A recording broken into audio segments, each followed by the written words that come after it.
Good afternoon, and welcome to the studio. Let's see what I've got here. These are still the pieces from yesterday that I couldn't get open. I need my water bucket.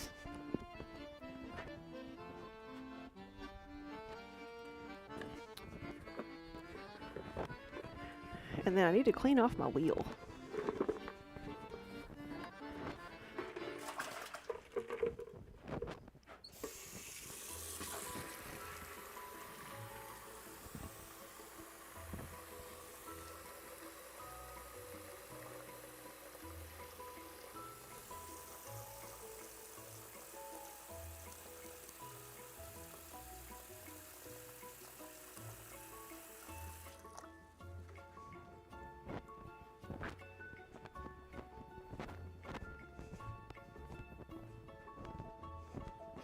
Looks like today we are going to be unsupervised. No cats to help me. Hey, Brain Cell. Good afternoon. Oh, that's right. I forgot. Where is my scraper? It's disappeared. Maybe, is that it down there? Oh, there it is. I don't know how I didn't see that yesterday. It's because I was looking for it.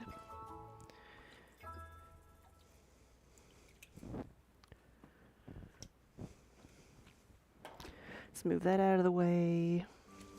Get some water on here and scrape this stuff off. The wheel is naked.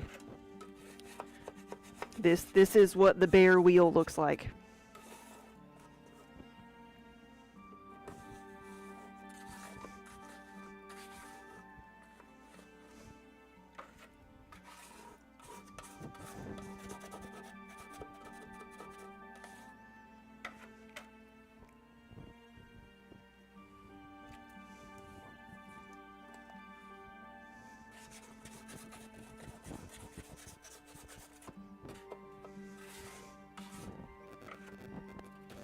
Alright, where is my big bat? And then the canvas that goes with it.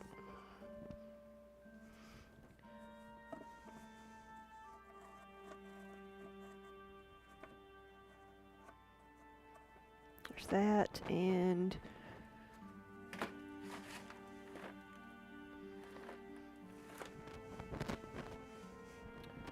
where is the canvas?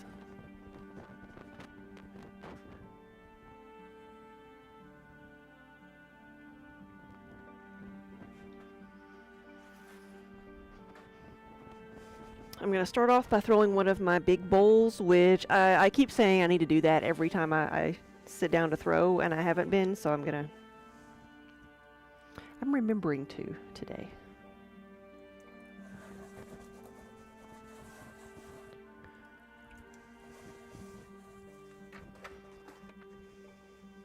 Let's see if we can do this correctly.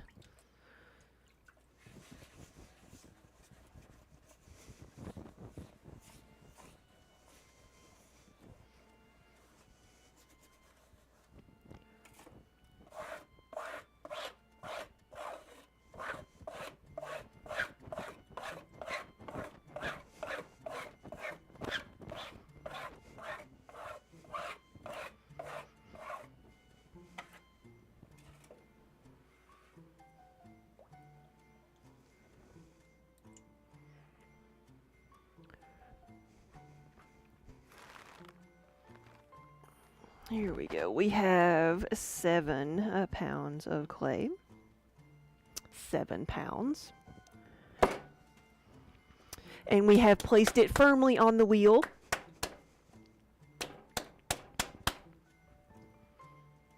It's always the first step.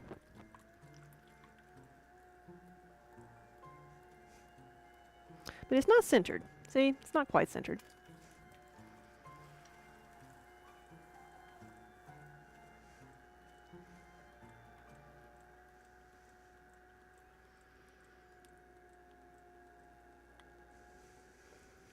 Let's add a little bit more water.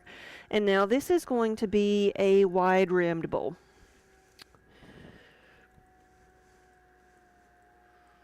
Or I guess better way to describe it would be a wide, shallow bowl. Let me get a bag here. I went through and like threw away a lot of my bags. Come on. Here we go.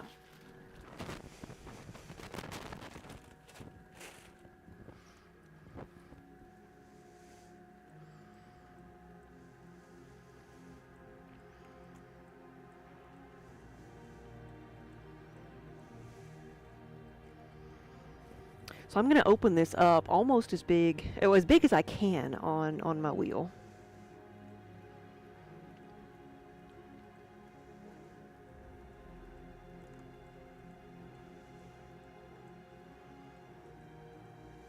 Here we go. I like everything to have a very gentle slope, if there's liquid in the piece, I want it to flow towards the center instead of like flowing towards the outside. So just a very gentle slope.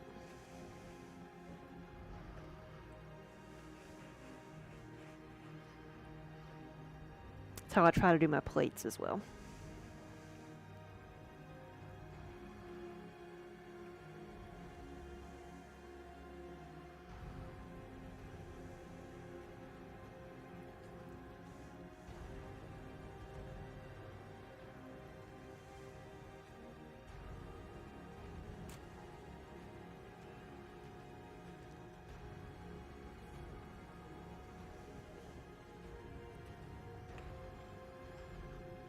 I don't think my sponge is in here. Yeah, there it is.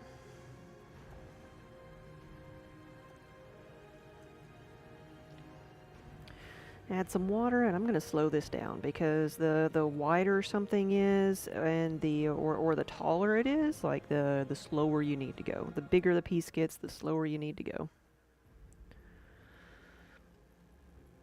And so I'm putting pressure on this, but I'm putting very light pressure on this because I'm trying to push the clay evenly and match the spinning of the wheel. And so I'm going what feels like a lot slower than if I was making like a mug or a narrow cylinder.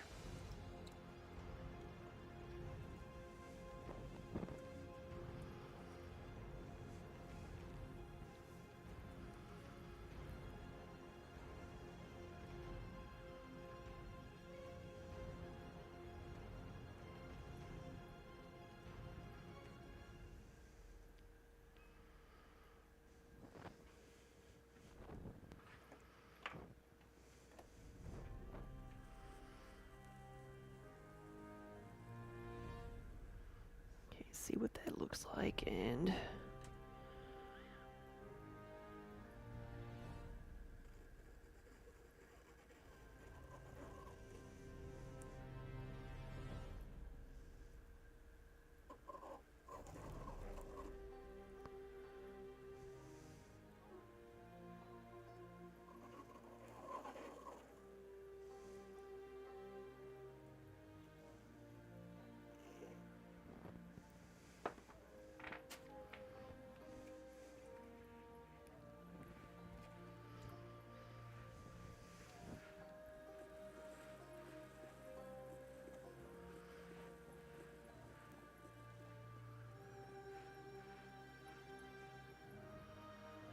okay.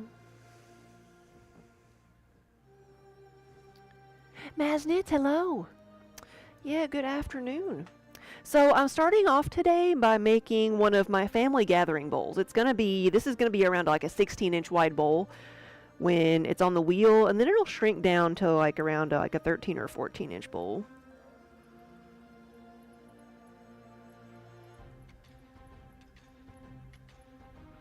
Just have to go pretty slow with it when we're stretching it out.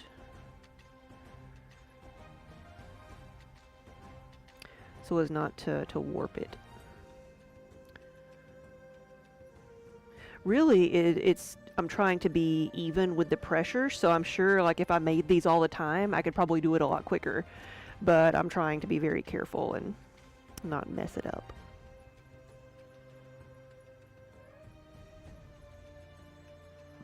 There we go. Is this one of the biggest things I make?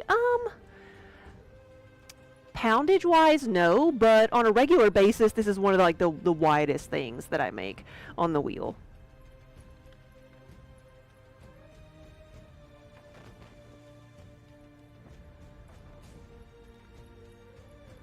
Because I do make some of the wider like state platters that are bigger, but this is one of the bigger things. The largest yarn bowl I make is 10 pounds of clay, where this is 7 pounds. So that's the difference. But it is also taller. Now, can I do this without? Did I do it without bumping the side? I think I did.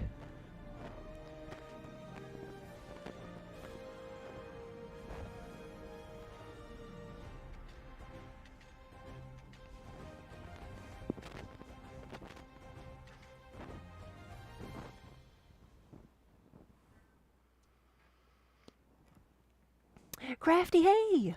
You're very welcome!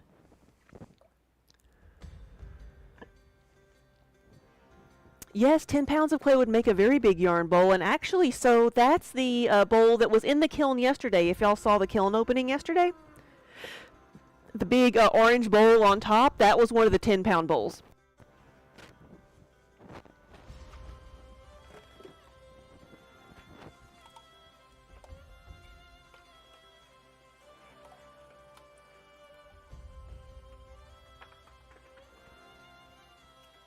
Oops, sorry.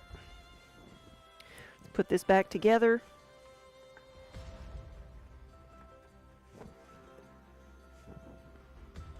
Maybe for bulky yarns, yes. The big chunky yarns, or maybe multiple skeins. I have one person who has one of the big large yarn bowls, and they use it to display things. So when they're not using it, and they say that they can fit 14 skeins in it, just sitting out on the table, like it's a bouquet of fiber.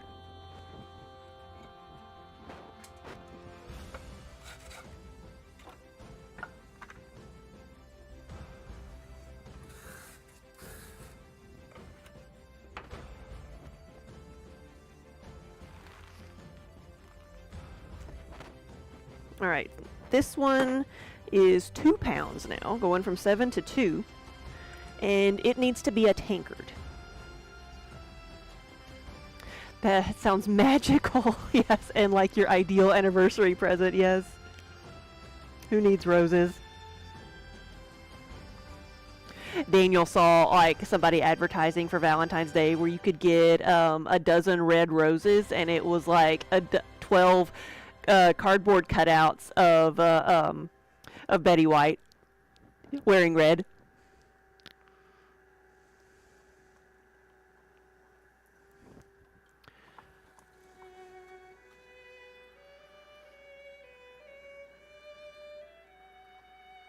Yes, I think I would always prefer some of the candy bouquets rather than than actual flowers.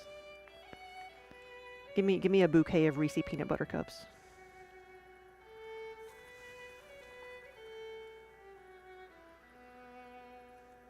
Actually, I've always told Daniel, if you want to get me something sparkly and shiny, I'd rather it be a foil magic card. Because I don't care much about jewelry.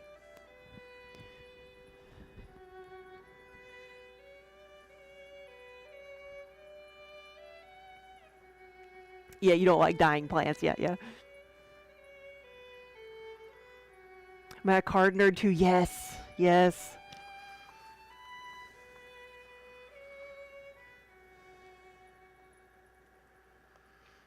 Like, I haven't played the last couple of sets very much, just maybe a little bit on Arena, but that's it. What did we get? We got some of the Ixalan. I don't even know how to say it. We got some of those, like, Commander precons at Christmas. That's about the last we have.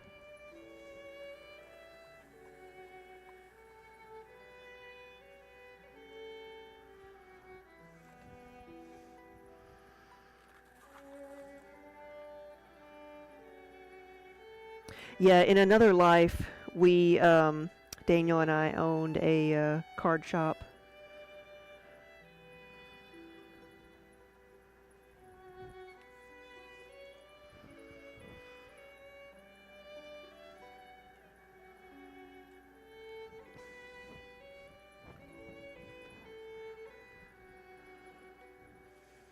Hey, Black Wolf Magic. Yeah, the only jewelry you want is stuff that you buy yourself. Yeah.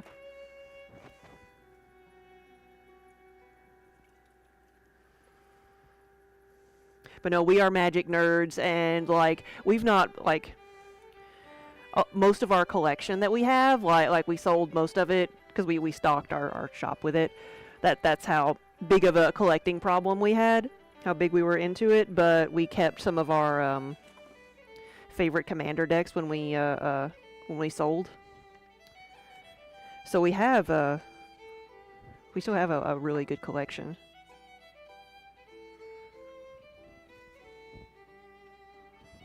And the stuff that we have now, like when we had our shop, like the expensive cards were like $25. You know, that this was like we sold the shop in 2013. And a few years later, we decided to get back into it a little bit and play some games. We went to a store and saw that like prices had like quadrupled for a lot of the older cards because more people were getting into it. And we're like, what has happened?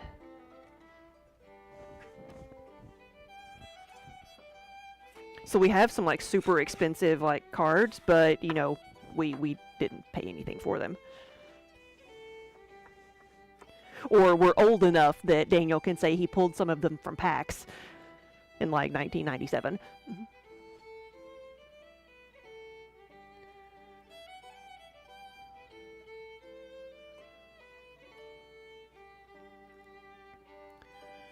You had to stop collecting Pokemon cards because the sets got way too big, and the Great Scalpening, or what was that? Something specific to Pokemon? What happened?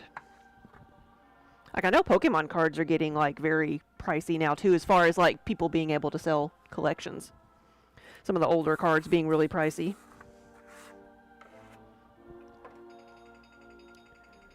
Makes you sad that you're seeing Pokemon cards on the Antiques Roadshow? Well, that's one of the problems is that there was an Antiques Roadshow about Magic cards, so now everybody knows what they are, which is good and bad. Let me see what this is.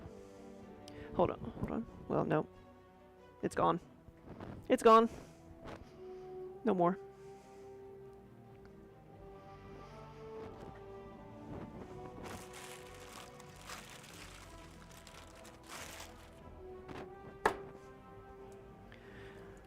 Yeah, what makes me what makes me annoyed now is on a lot of the Magic forums, like or groups, like it's always been collectible. We've always known, like, oh yay, look, I got a $10 card.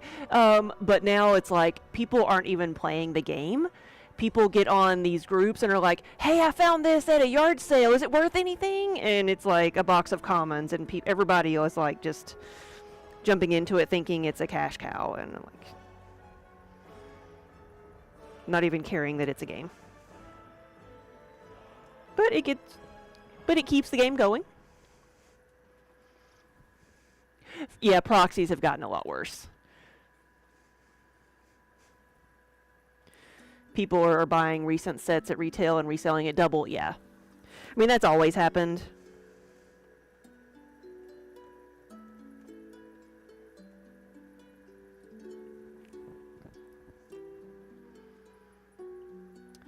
You still have some of your decks stored in boxes somewhere. Nice. Yeah, at this point, like, I would be really hesitant to buy, like, an expensive card off of eBay or, I don't know. I would be very hesitant to buy, like, the expensive cards unless it was from a reputable sales place.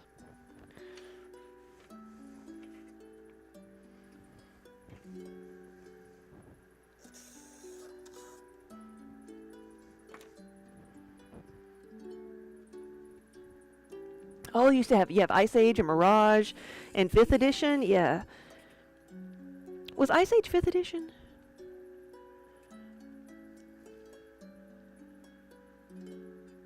Or 3rd edition? I don't know. That's when Daniel was playing. He had some of his original cards were Ice Age.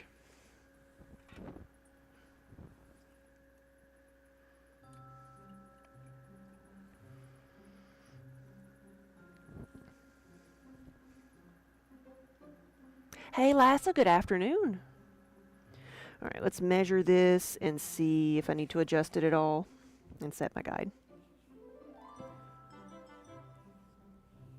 All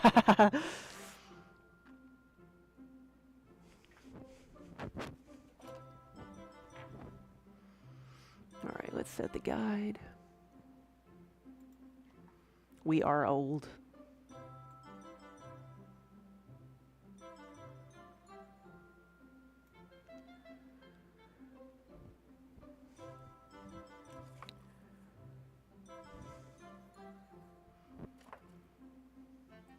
It got so bad that McDonald's had to limit the number of Happy Meals you could buy at a time because scalpers were buying like 20 and reselling the cards. Oh, the Pokemon cards. I remember when those came out, yeah. Pokemon was a little bit, I feel like, past my time. Like, I felt like I was too old for it when it came out. But then I didn't get into playing Magic until, like, after me and Daniel were married, so.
You were prime target age when Pokemon hit the States, yeah.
Oh, yeah, I remember you could buy like Pokemon cards everywhere, and then like everything came out with a collectible card game, even if it wasn't a game. Like every like TV show or any IP had its own like collectible cards.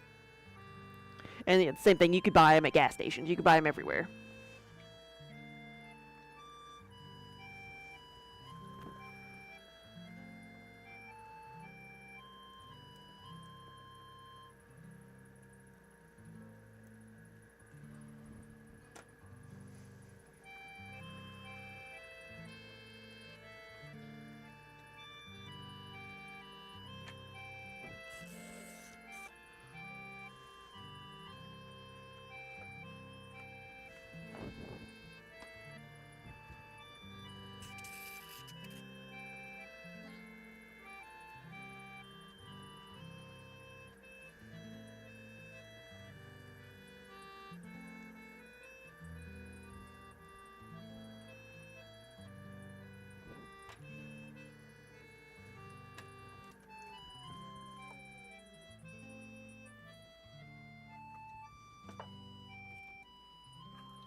Yeah, Lassie, you weren't the target age for Pokemon. Yeah, me neither.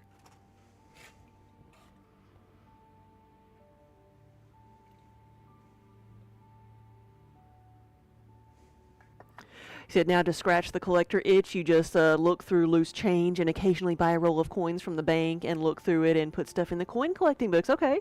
So what do you pick out and collect? Is it like the state quarters?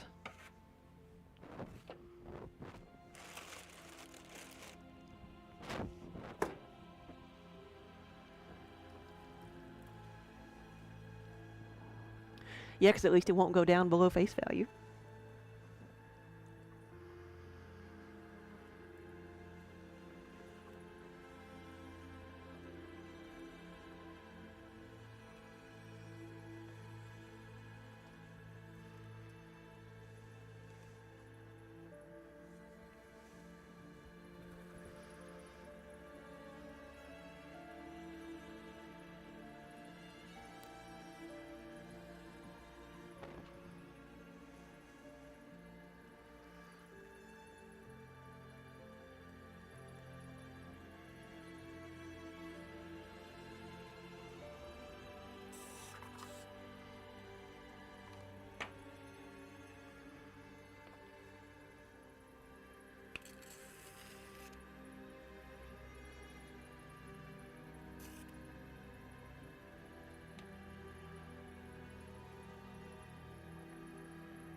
No, no, no.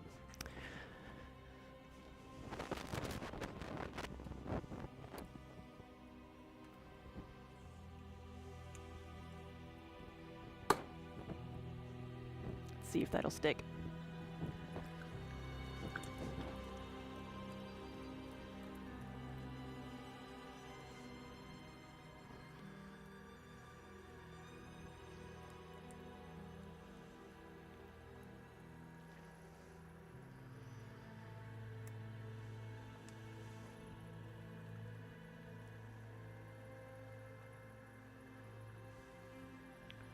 Oh, your oldest coin is a 1909 penny that has the initials from the person who designed the coin.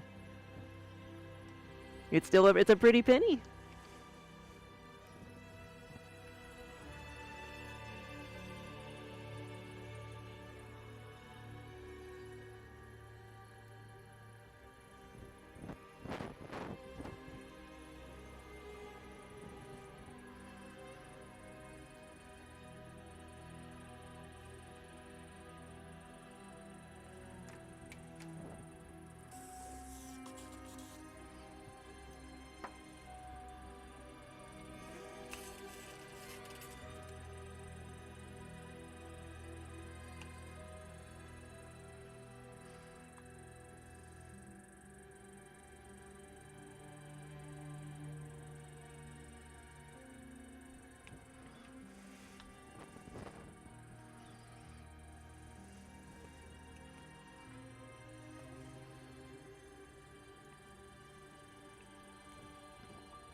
Yeah, you also love learning about history and coin currency. Is this part of history? Yeah. What makes some of the coins valuable? It's like the material they're made of, like when over the years the materials change. I know we've got somebody in our shop who does handmade guitar picks, and one of the guitar picks is made out of a silver dollar, I think, or maybe it's a $50. What is there a Kennedy $50? Who's on the face of it? But anyway, and he has like several different years, but it's like I don't think they go past 1966 because at that point it was made, the coins were made of a different material. So we have people coming in looking for birth dates, and and they don't go past like a certain date because of that. Yeah, what makes them rare is how many were minted, the materials, the design.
Hey, Cobalt Reaver. Good afternoon.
I think I've heard of that one, the 1909 penny.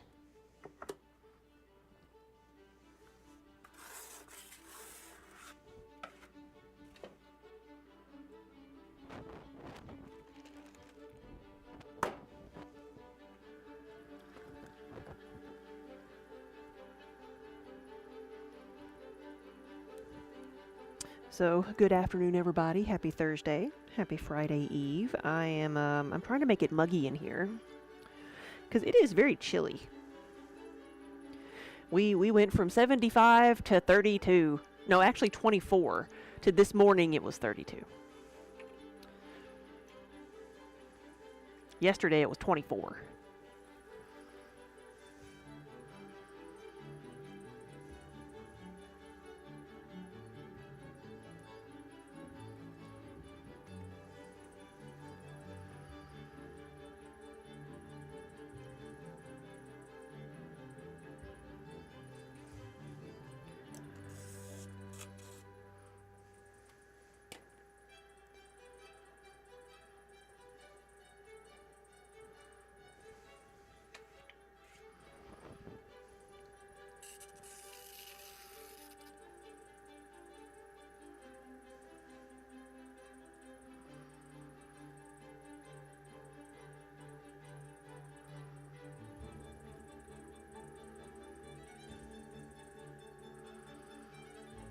Oh wow, that's a lot for a penny.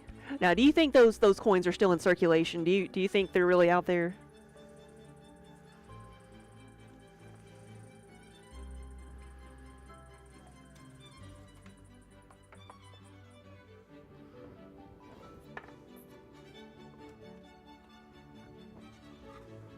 Oh, the error coins, yeah.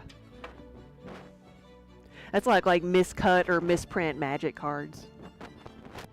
We got an entire box of miscut cards one time. Like every rare was like cut like a quarter inch off, so it had like another card underneath it, below it.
Fairbear, hello. Good afternoon. Hey, Jenny, say I make it look easy, and you know for a fact it is not. Yes, no, it takes quite a bit of practice. I'm making mugs right now, so these are going to be my 20-ounce mugs. These are the mug bodies, and then this afternoon, once they dry out a bit, I'll put handles on them.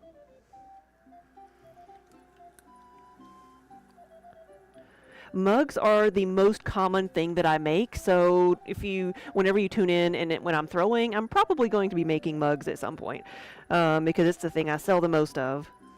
So it's what I have the most practice at making. I've got about 50 or so of these I want to make, at least.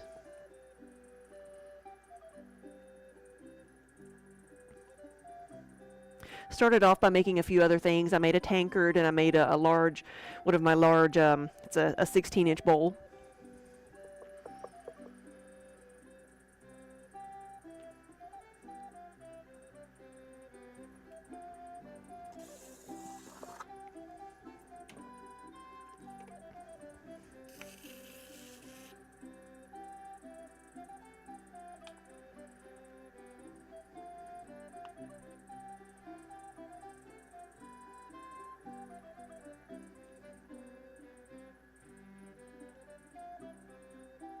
I've got a guide set up in OBS so I can measure these as I go, which helps me, do things a bit more efficiently. So I'm trying to adjust the height of these as I go.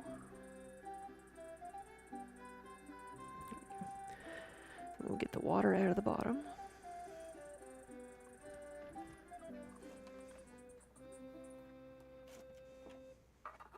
And then once they dry, they dry enough that I can put handles on them, I'll just pop them off of the tile and then reuse them. The tile is just here so that I can move them around easier without having to try to pick them up off the wheel and squish them.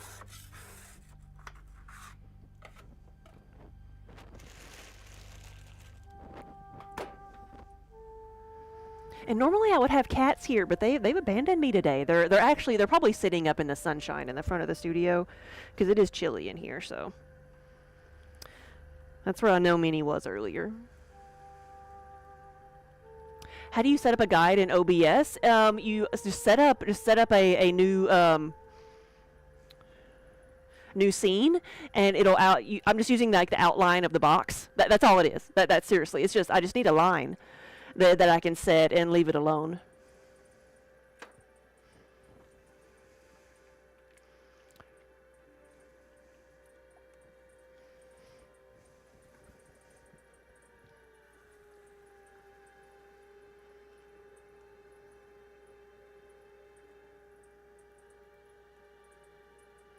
So sometimes I would use, like, if I can, I'll use like the edge of the table or the edge of my wheel, but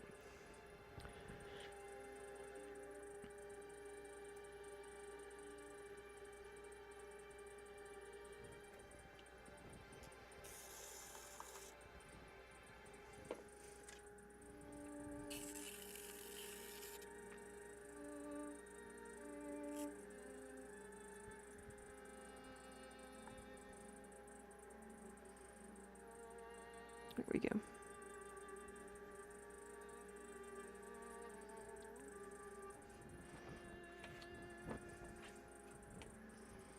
So I'm gonna leave this here so I'll know where to set it back up at. But if you this is my setup right here. You probably can't see it because it's so, yeah, you can't see it 'cause it's so dusty. But I was gonna see if you could see the line that I have there, but you can't see it. Never mind. The dusty glare. Now I gotta just set this back up again. There we go.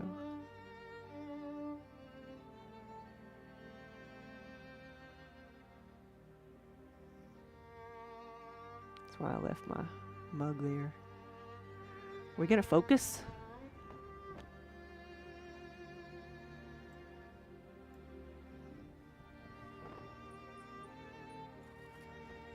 Did I cut it off? I don't think I cut it off.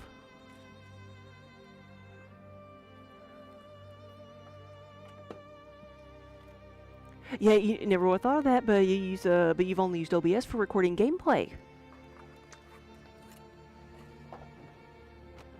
Yeah, like I said, I first started like realizing like, oh, you know, I can use the camera to like pick a spot on the camera, and I can use that to measure, and then Daniel thought like, hey, let's just make a guide. Let's just put something in OBS so you can have, you know, move it anywhere you want.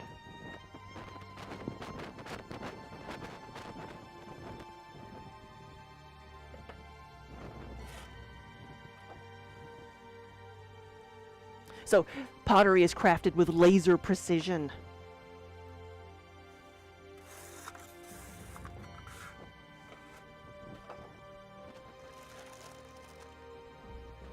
Before that, I had just a stick that I used to measure everything with.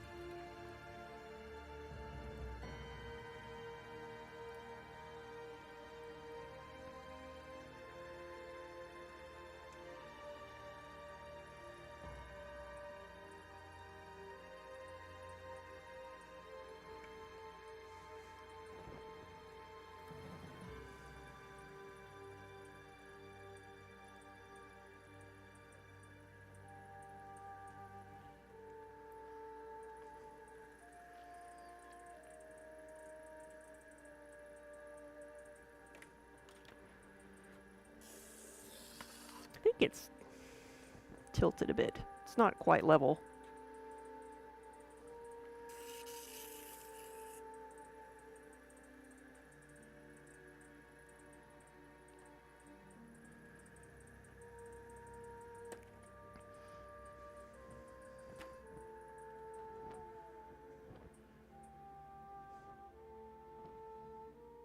but it works.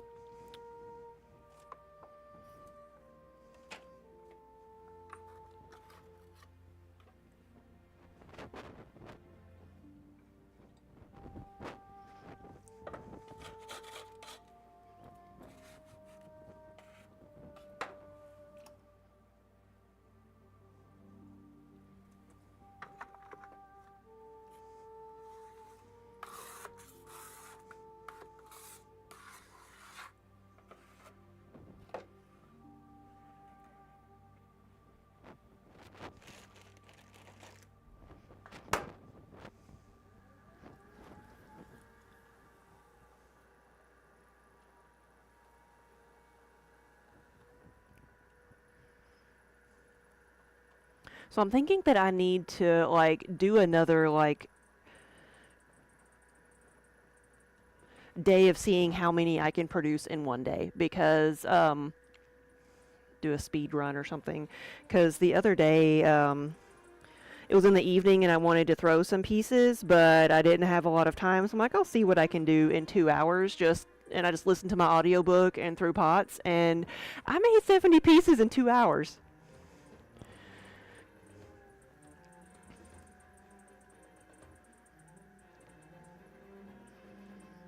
Because my previous record for like the most in one day has been like 160, and so I'm like, I think I could do a whole lot more than that.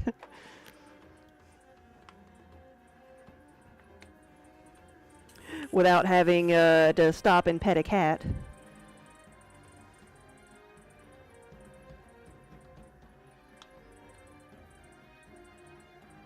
Or fix camera issues.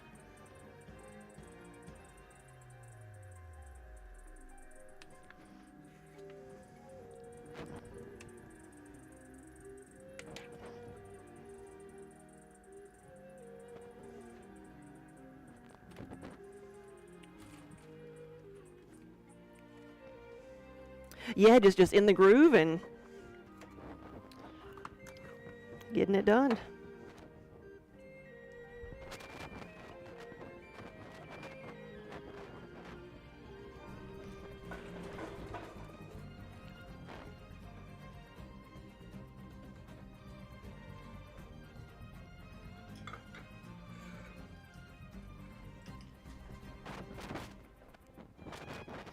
So like my average while streaming is like, 20, 25.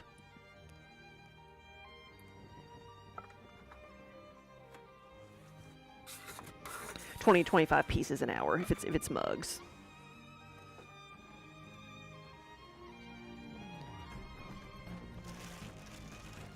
Oh yeah, you get like that with leather or woodcraft. Well, yeah, it's easy to get caught up with the process and just zone out. And that's part of, I think, why so many of us like the repetitive processes, because it is very therapeutic.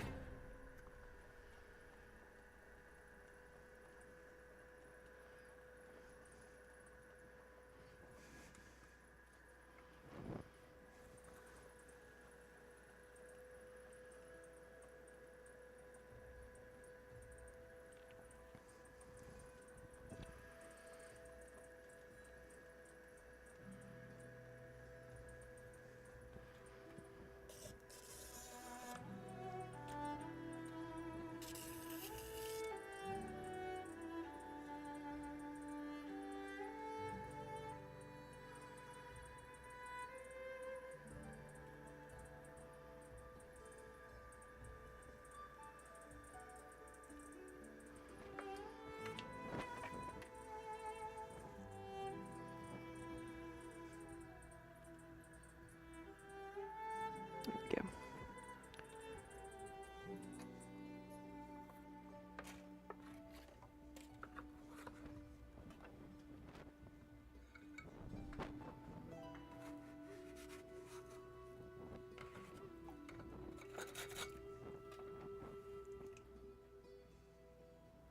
You've made 60 candles in one go, yeah. But you don't have a large wax melter, so you have to keep filling and waiting for wax to melt to make more. Gotcha.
Really do make it look effortless.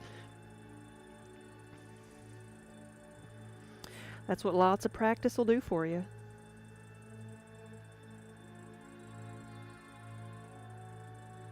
And like I say, I enjoy it, so it's not a chore.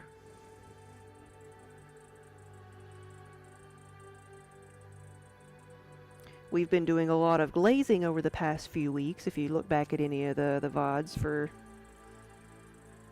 the last little bit, you'll see glazing and kiln openings. But we've got most everything ready, so I've got my helper packing stuff up, and I'm making some more stuff to kind of be ahead for the next bit. Most of these are going to be in order. But then we've got a show next weekend, the first weekend in, well, second weekend in March.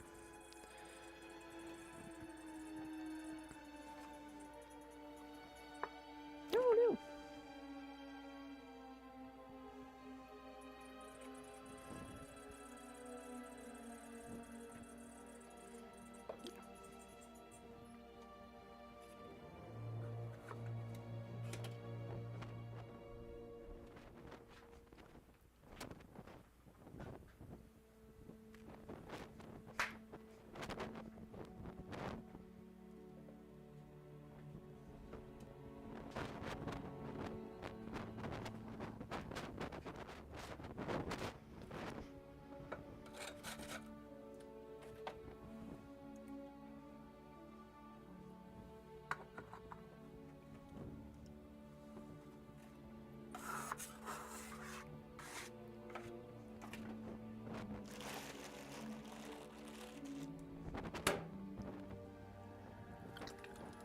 Where is the show? It's going to be up in Lexington, Kentucky. So we are in southern Kentucky right now.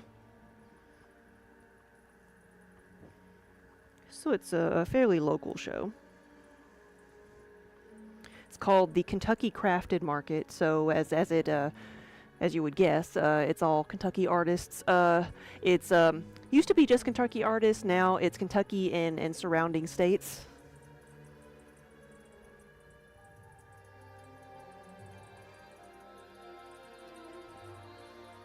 But it is a art and craft show.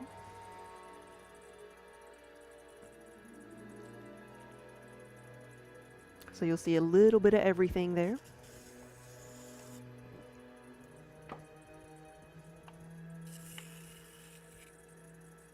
And so by that I mean you'll see paintings, photography, prints, functional ceramics, sculptural ceramics, woodworking, so wooden cutting boards, wooden spoons. It also, so Kentucky Crafted is for like the program for physical items being made, and Kentucky Proud is for any growers in Kentucky. So it's both there. So you'll have people. There's manufacturer of coffee beans. You have people selling honey. You have people, with soap, and so a little bit of everything.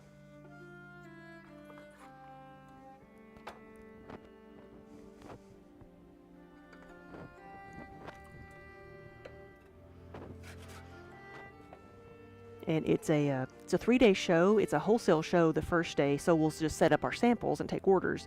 And then that's Friday, and then Saturday and Sunday is retail open to the public. But a lot of we're delivering some orders while we're there, and we will probably pick up a few things ourselves because we have our shop in Nashville. And some of the people that are at this show are some of our artists that we feature in our shop.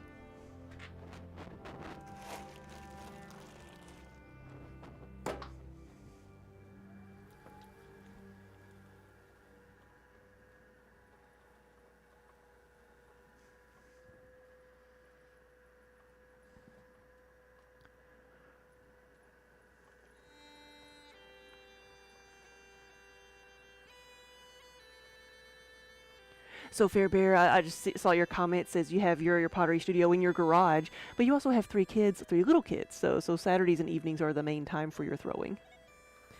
Yeah, I started out in my garage as well.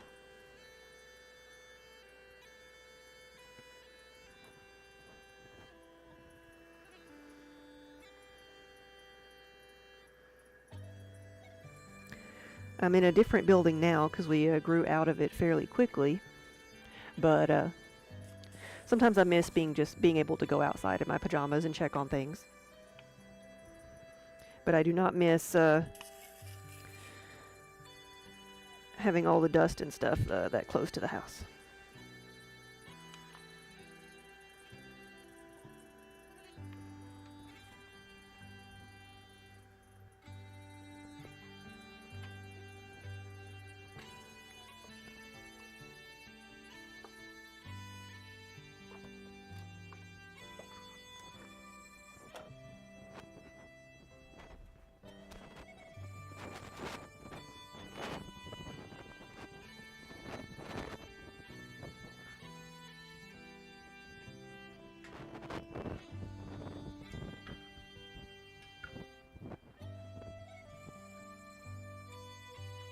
Alright, so that was number 20.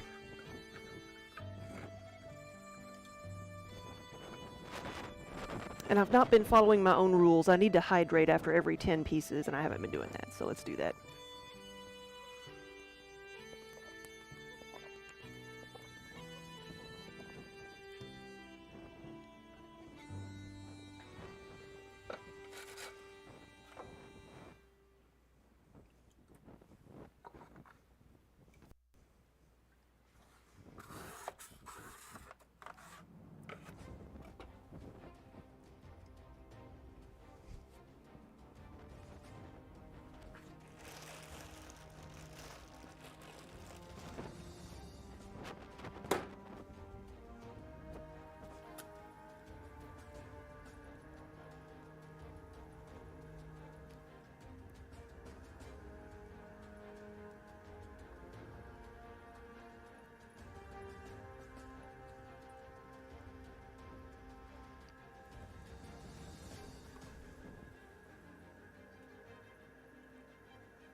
Why, hello, Minnie. Minnie. Minnie.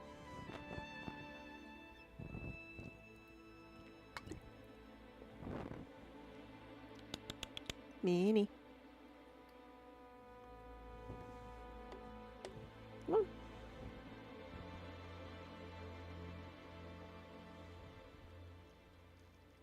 Minnie has taken over Kiba's habit of drinking my water.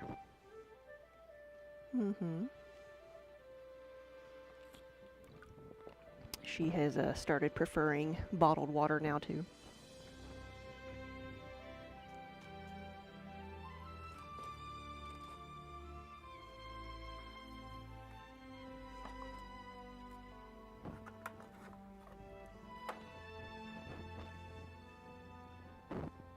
She has 2 water bowls on the floor, and they have water in them. She just wants to come up here and drink mine, because she knows I'll give it to her.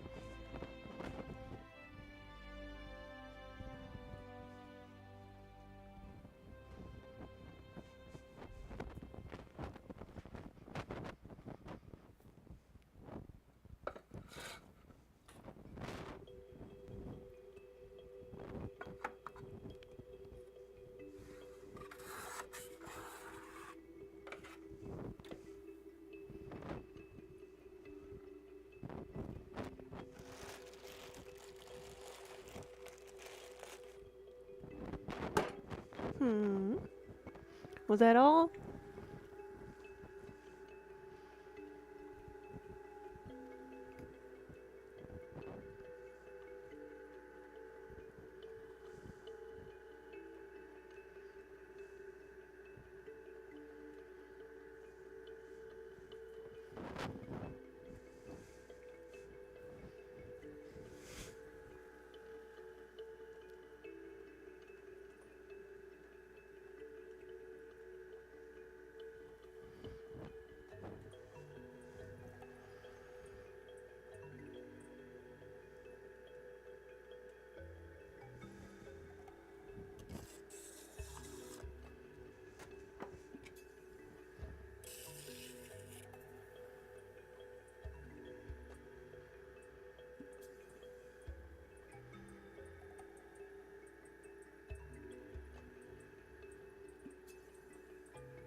This one's a little bit shorter than it needs to be.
Phew, my neck is getting sore.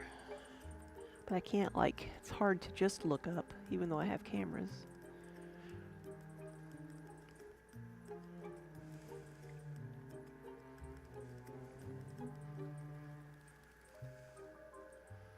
I wonder if I can do this. Can I make a mug by not looking at it, but just looking at my cameras?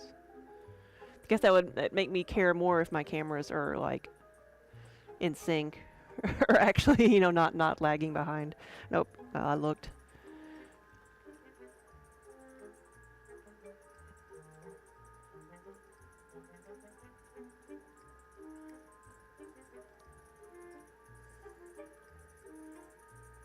Probably going too fast.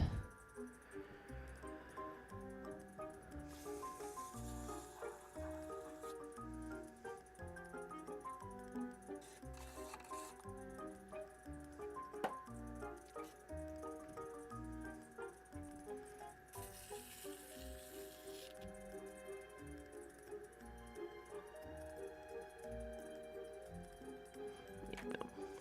Make it taller.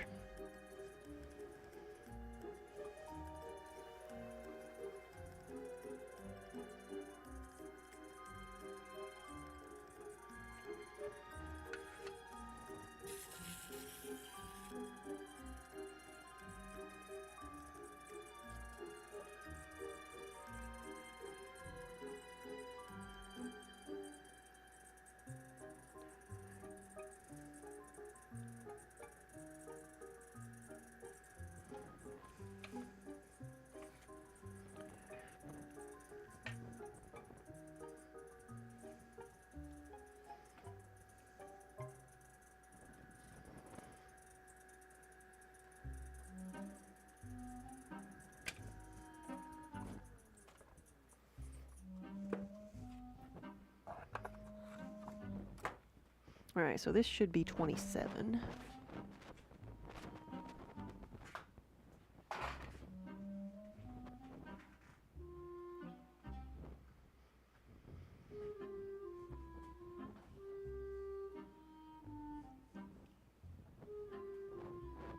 It is actually 28. That was one off.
You know what? I made 30 and then I missed it. So this one, if it gets done, it'll be 32.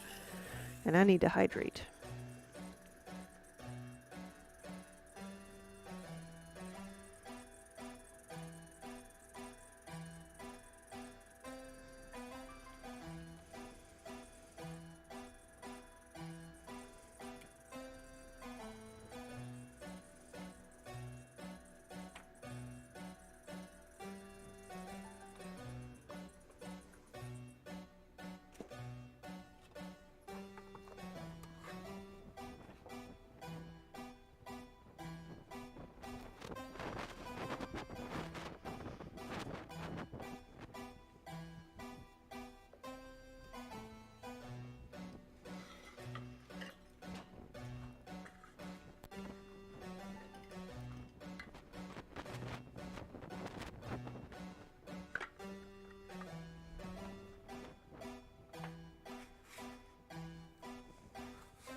Right before I forget. What water the cats have left me.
Sounds like epic music. Yes.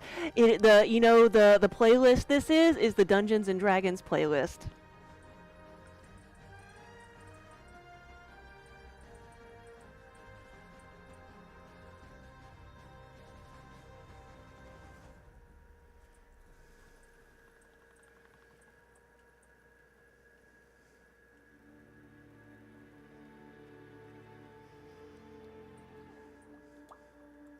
And the big fat dragon.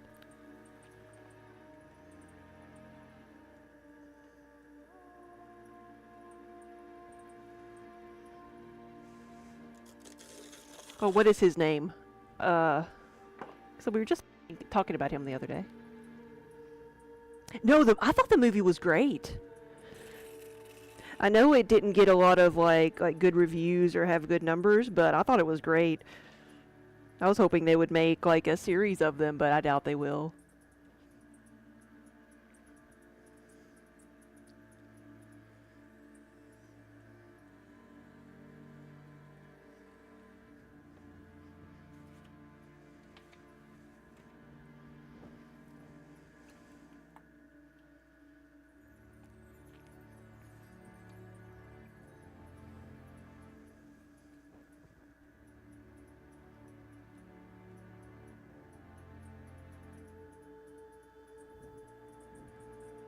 Because they made a special edition set of Magic the Gathering cards, like 5 cards that had some of the characters from the movie, and one of them was the Fat Dragon.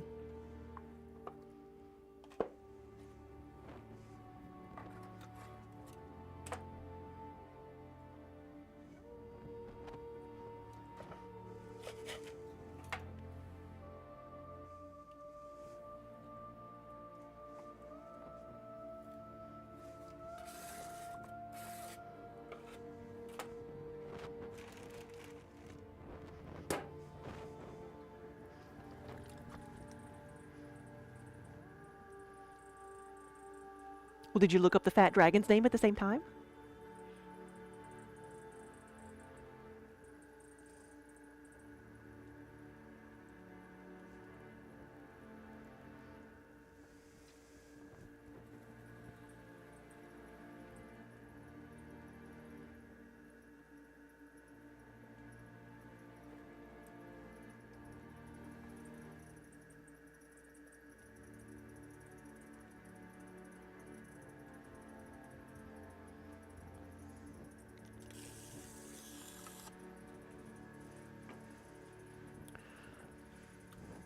Aristocrat Idealist, welcome. Good afternoon.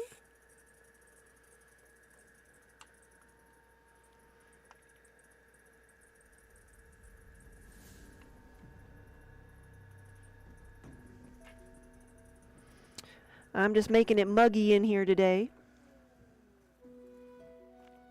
with my 20-ounce mug bodies.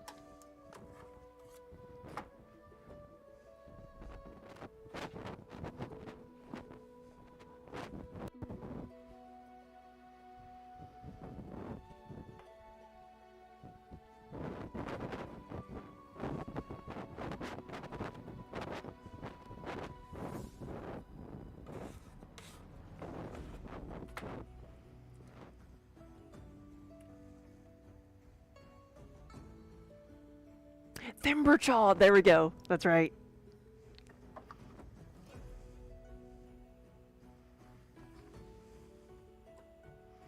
I think that's the right one too.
Ellie will get some food, have a good supper, or good snack.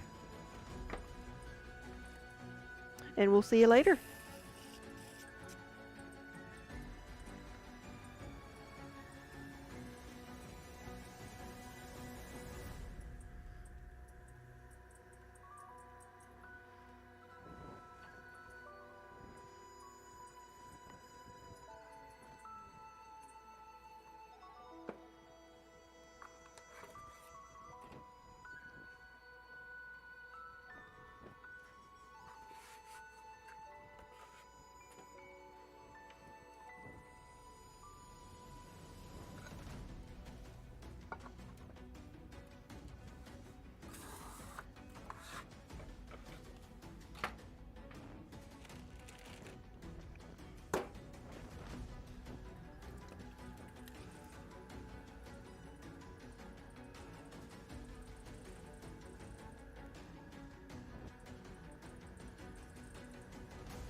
Hey, Montu. Good afternoon. How long have I been throwing? I've been throwing for, at least 20 years now, but that's since I took my very first class. I can say I've been doing it for 20 years, but I can't say I've been doing it well for 20 years. We've been full-time at this for 12 years now, though. So I've had a little bit of practice.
But yeah, but these guys that I'm making right now are my mugs, and this is definitely the item that I have the most practice at throwing, because mugs are the item that I sell the most.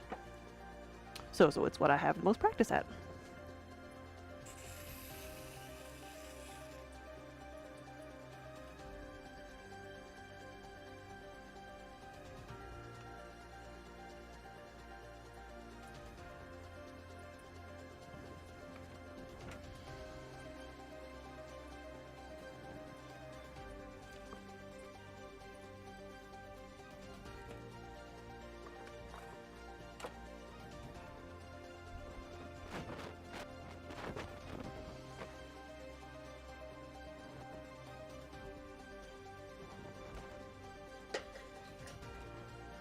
And just like that, we have 40 pieces.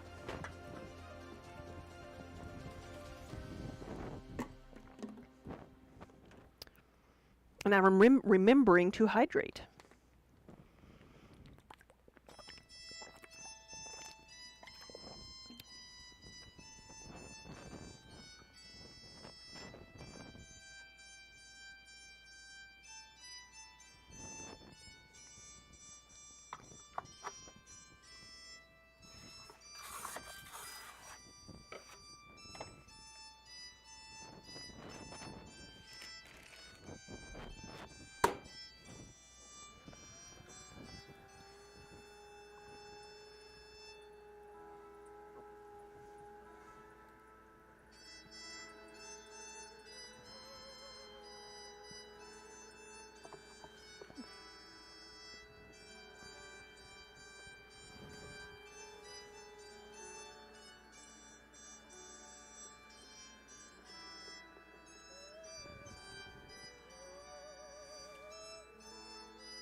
There we go, that's better.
What's the benefit of throwing on bats if I make so many of them?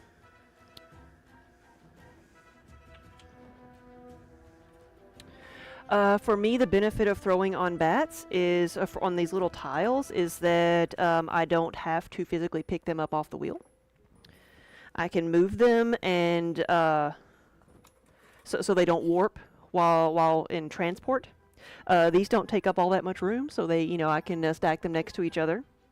whereas bigger bats take up a lot more room. And with these, I don't have to throw. I'm not going to trim them, so I can throw the base, thin, like at thickest a 1/4 inch, and then when they're ready to cut them off, and when I'm ready to put a handle on them, when they're dry enough to pick up, they'll just pop off. Now, are you saying what's the benefit of throwing on a bat as opposed to maybe like throwing off the hump?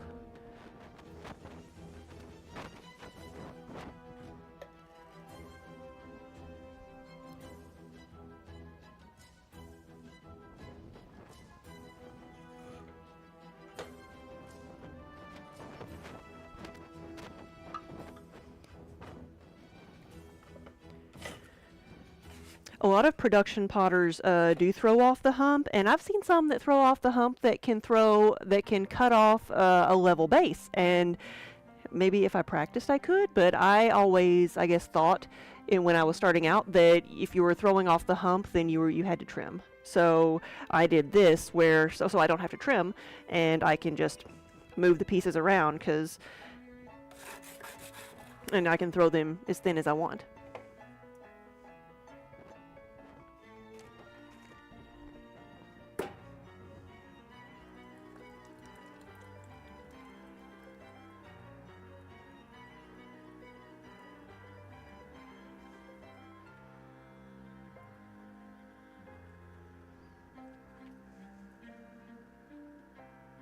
So I guess the cost in time is changing out the bats and scraping it off.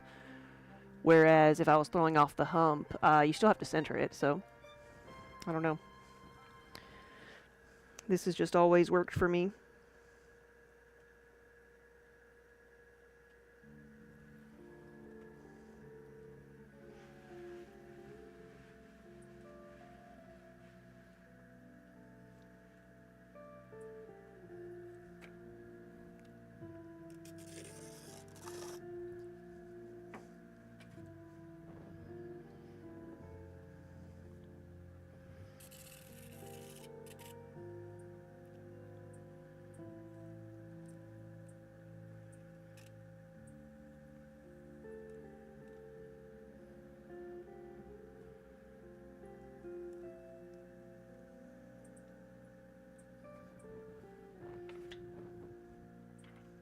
Oh, like they usually take up more space, yeah.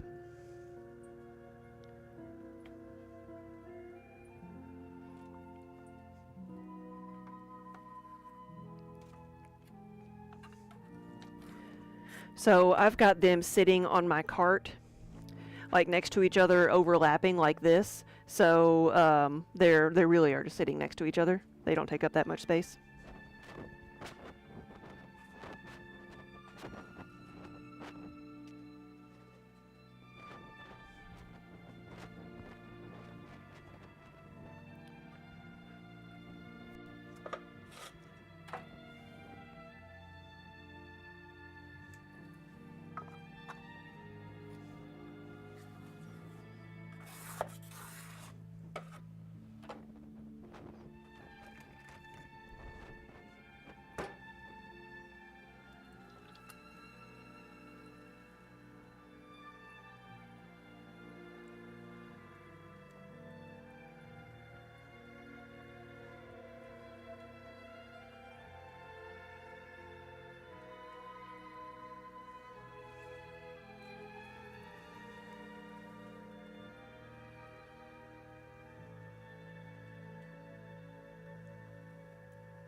Will I be making something other than mugs? I might make a few more things after I get done with the mugs. I started out by making a large bowl. because it's going to take longer to dry out. So I made it first, and then I made a tankard because I've got one of those on order.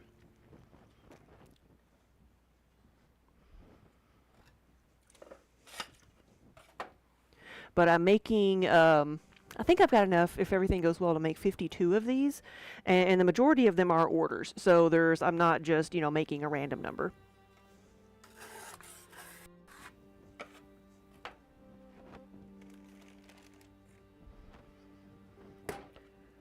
I'll make a smaller mug. I've got to do a 10-ounce mug. And then I was thinking about doing a few more of the like wall pocket plant pots.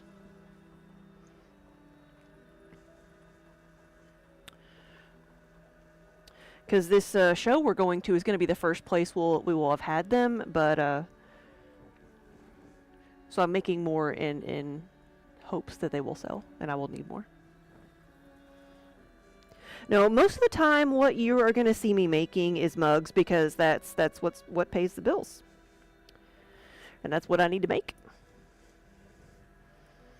But over the past month or two, I've been building up for this show next weekend, and it's a fine art show, so we've just been kind of restocking everything we make. So I've made, besides mugs, we've made pitchers, we've made colanders and berry bowls and butter keepers and plates and soup bowls.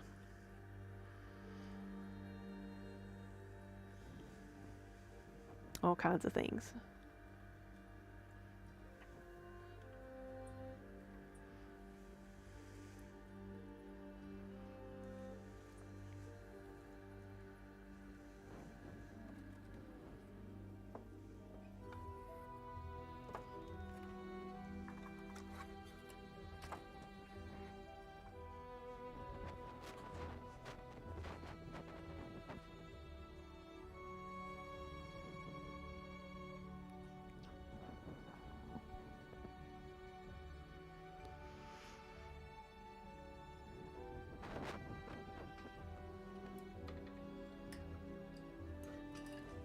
We have 45.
Well, hello, Kiba.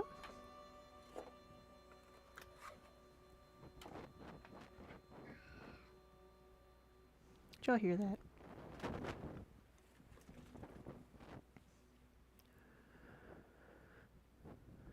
Yes, there is a shop command that will give you take you to our website. Come on. Oh.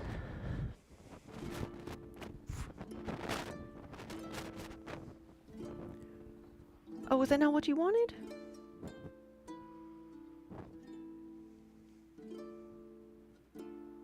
There it is. Thank you, Knitter Girl.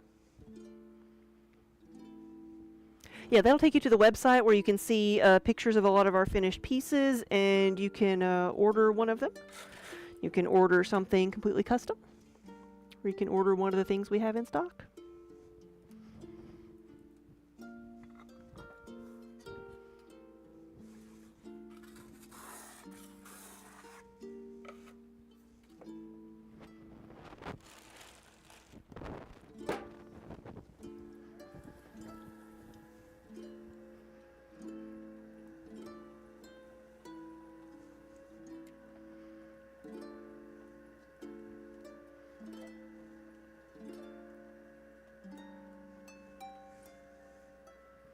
Kiba shows up just in time for the ad break, so only subs get to see Kiba.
$47.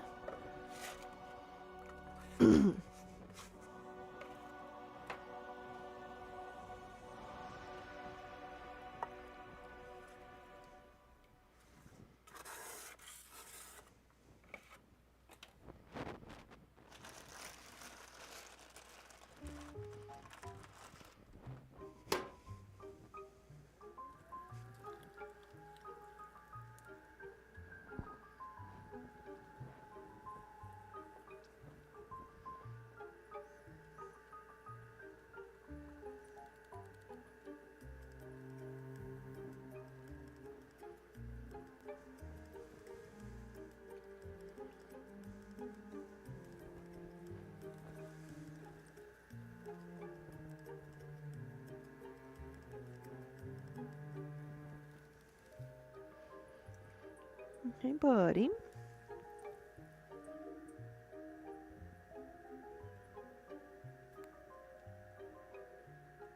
Mm-hmm.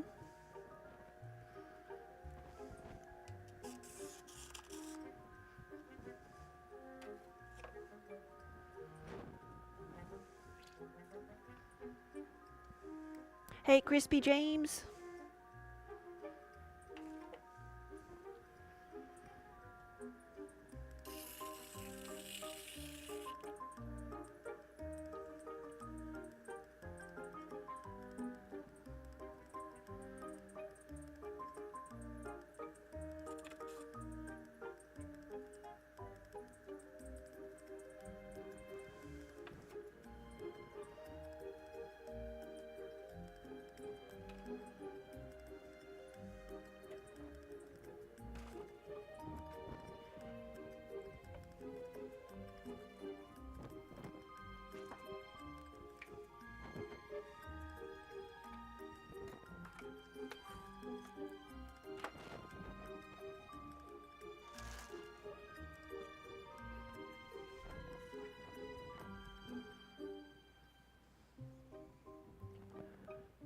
Oh, you're gonna be there? Nice. Yes.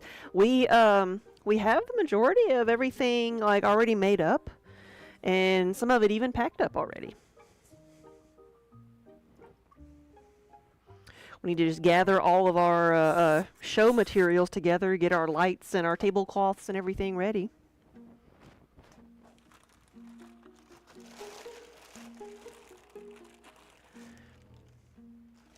I don't think those are the right size. Like, that one felt really heavy, so I don't think that's the right size.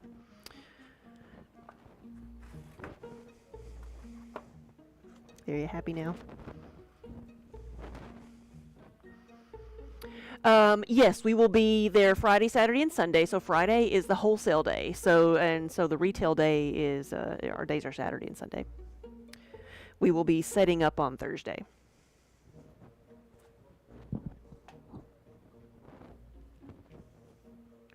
So we'll be there Thursday, Friday, Saturday, and Sunday. Yeesh. Here we go. We'll cuddle.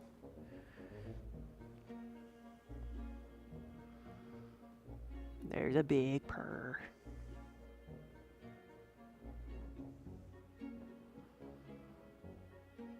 There is Comic-Con in town the same weekend. Yes, we didn't realize it was the same weekend, and we tried to get into both, but they were sold out by the time we looked into getting a booth. We thought about trying to double dip.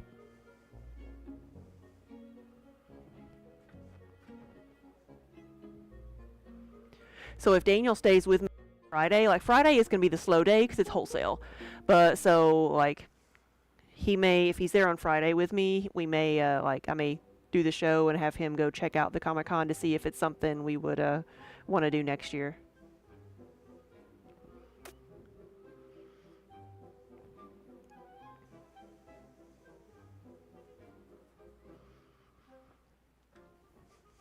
Is it just Kiba petting time? Is this my mandated break? Kiba break. Boris, thank you for the follow.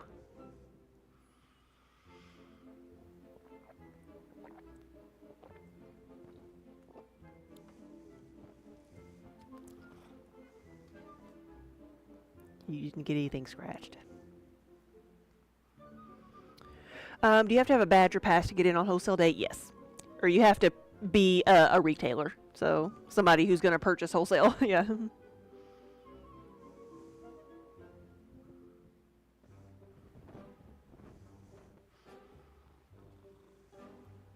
Oof.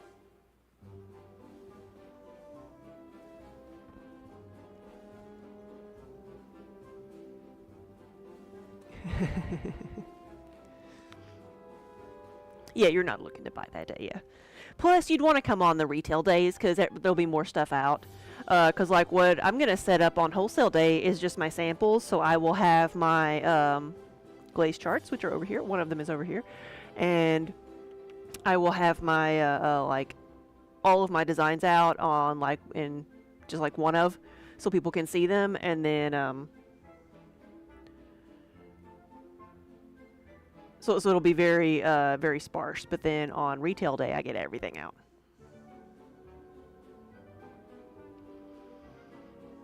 That's a good question. I feel like 10 o'clock is when it's going to start. I just don't know if it goes till like 4 or 5. But it would be safe to say like 10 to 4, 10 to 5 probably on Saturday at least. I think it ends at 4 o'clock on Sunday. That sounds right.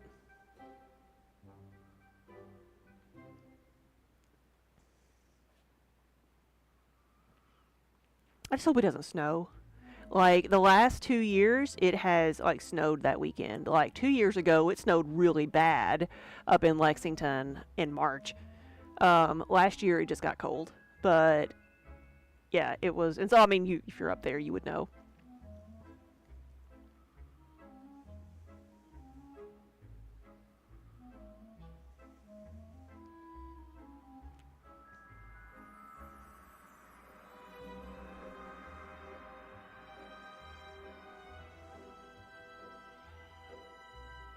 Have I paid the tolls? Have I paid the tolls?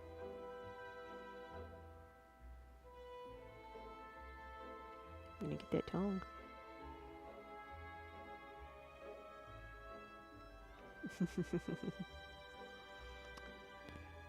Like I gotta press the petting button. Whoa. Montu, do I have some sort of a schedule? I do not. I do not. It's just whatever I feel like. I tend to actually get on in the afternoons if when I'm get on, like, so I will generally like close up for supper at 6. So I tend to like my tentative schedule is like from 2 to 6 in the afternoons, but sometimes on the weekend I'll stream in the mornings. It really is, because what I'm doing here, this is what I would be doing whether or not I was streaming. So when I've got something I think I can stream, I do that. So my work day tends to be like doing paperwork and stuff in the mornings, and then getting ready to just do something, with hands-on in the afternoon. So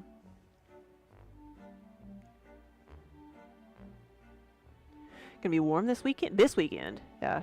Well, I know it's gone from like 75 here to 23 this week. Surprised I can breathe at all. Yeah, buddy. Knitter girl, it was 9 degrees. Okay, I've got nothing to complain about then. I was gonna make some things.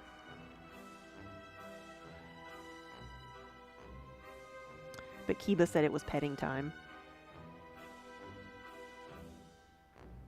What about it, buddy?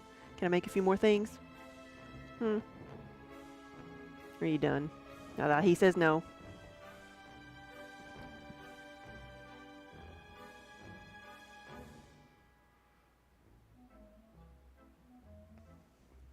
You wanna go for a spin? Let's go for a spin.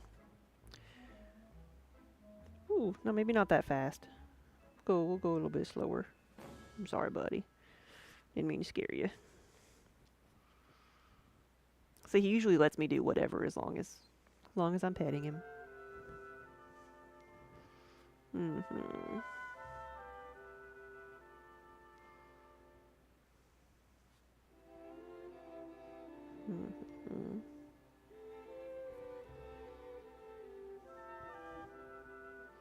Your poor tail.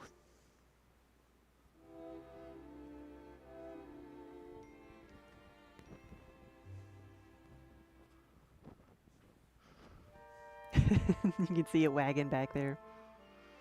He's happy as he can be. He's in the way. See, he's been so happy because while I've been glazing, he's been allowed to sit on the wheel and just purr because he thinks he's in the way.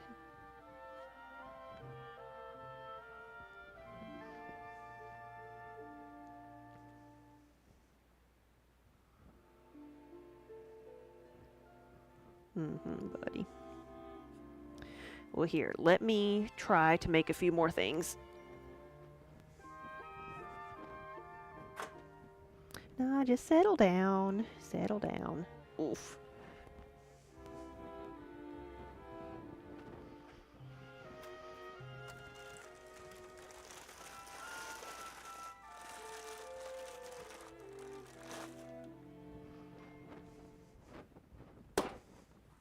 Okay, so this is what I'm going to be trying to make here is my Ikebana form, but just enclosed.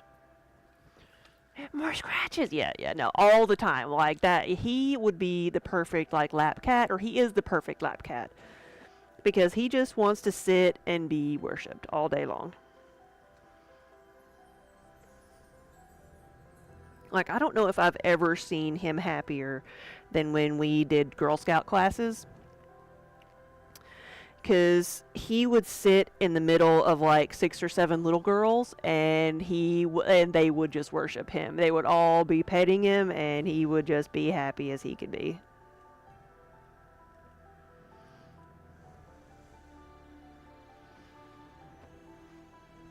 No, he's actually, so he's behind the slip bucket. He's drinking out of his water bowl, but if he drank the slip, it's not going to hurt him. He sometimes does. He needs to get his daily minerals. This is, it's a little over 2 pounds. Is it? No, it's actually not. It is, 1.5 pounds, actually. I might need to get some more. Let's see.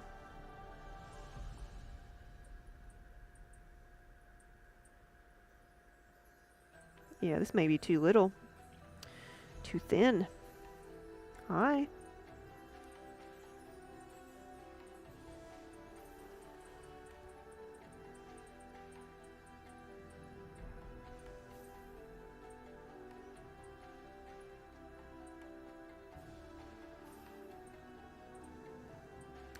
I should have put 3 of these together. Oh well.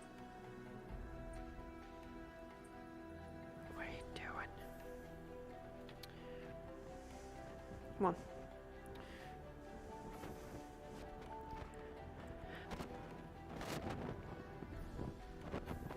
There we go. Try not to get clay on him.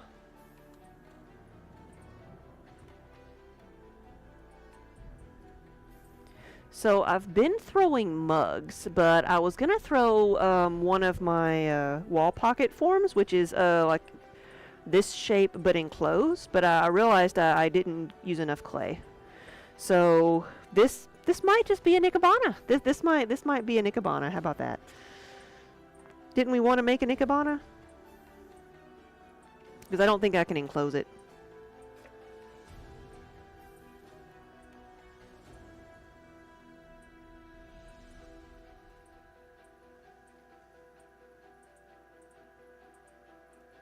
I think we can get this shape to stay up, but I don't think I don't have enough clay to enclose it, so.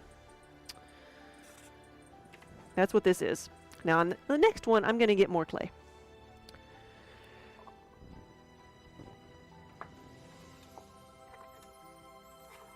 But that also tells me I can do that with the 1.5 pounds of clay instead of 2.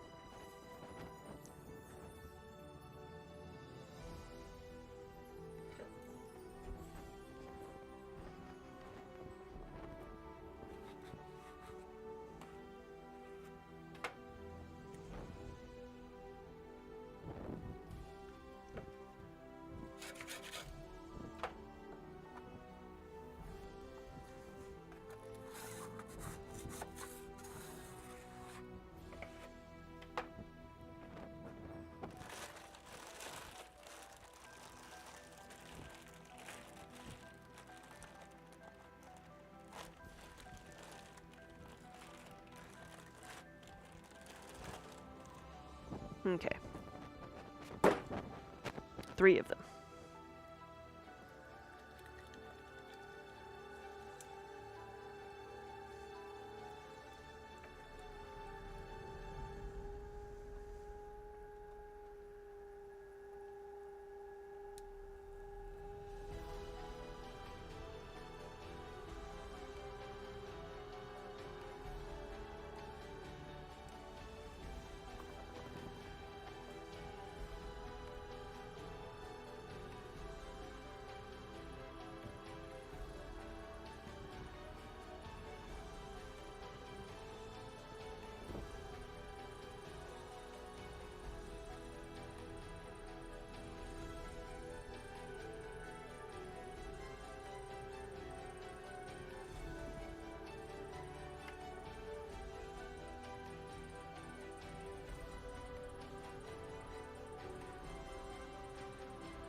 And we have a balloon.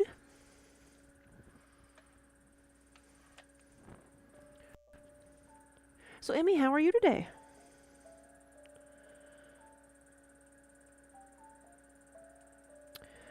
So now, if I can keep from popping it, I can, like, make this shape, you know, I can manipulate this, and hopefully it'll stay the same volume. So for my mugs, Montu, I use strap handles, so they are extruded. Just waking up.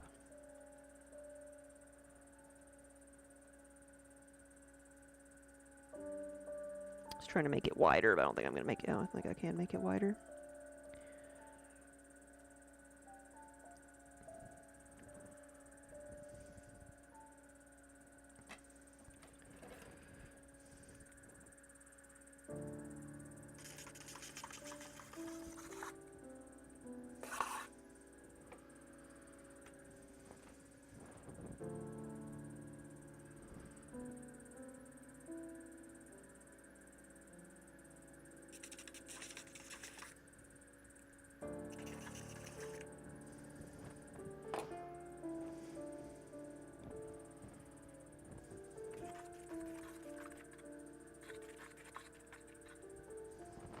Okay, So this flying saucer-ish shape is the starting form for my wall pockets, and I will be flipping it up on its side, so the base here will actually be the back of it, and I'm gonna cut its head off, and then so that's where the opening of the vase is gonna be.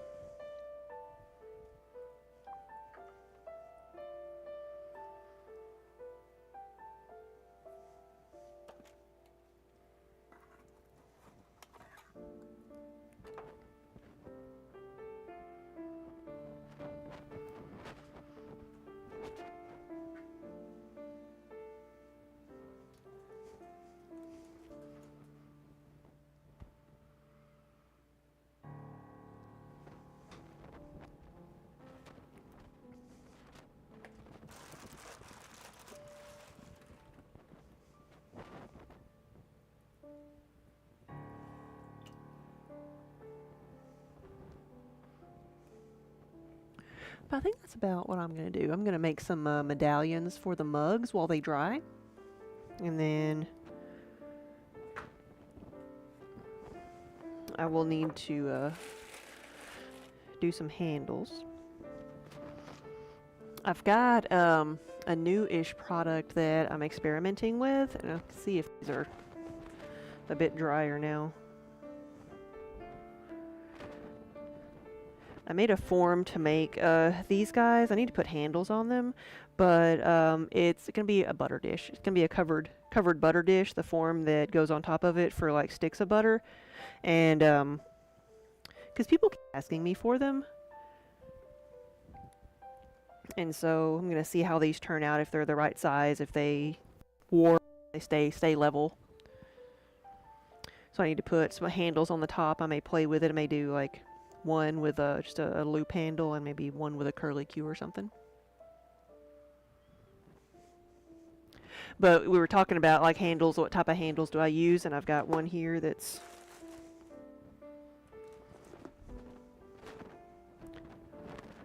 so I've got some made up already. This is the size I make them for the mugs, but it's a 7-inch handle, and as you can see, it's an extruded handle. And so for this one, I'll maybe cut that one, you know, make it a little bit smaller. And then one over here, I can do maybe do something like that. A curly Q, maybe a little bit smaller. Cut off the ends. Right there. That, or I could make it an even tighter curl.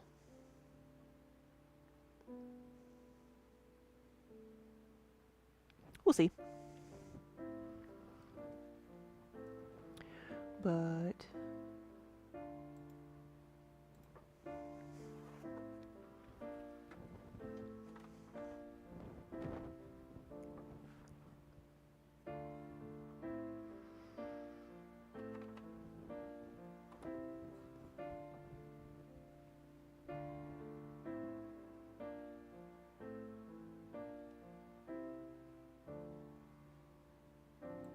scale enemies. no, there we go.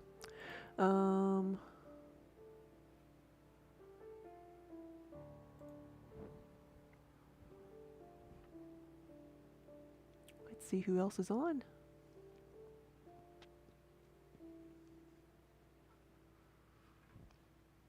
Valencia Glass is on. They have a really, I think, unique setup.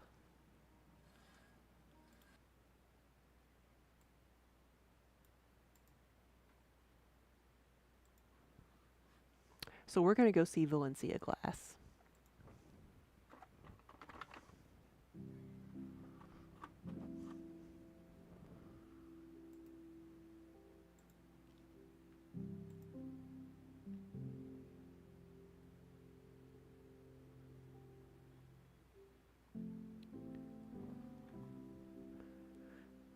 Kit, thank you. Yeah, guys, thank you so much for watching. Thanks for hanging out with me for a little bit. We didn't do a whole lot of throwing today, but I got a little bit done so I can get some of this stuff processing while we pack up for our next show. I might be back tomorrow doing a bit of glazing, or maybe more throwing. I haven't decided yet. But either way, thank you for watching, and if I don't see you again, have a good weekend. We're gonna go see Valencia Glass doing some glass blowing. Here we go.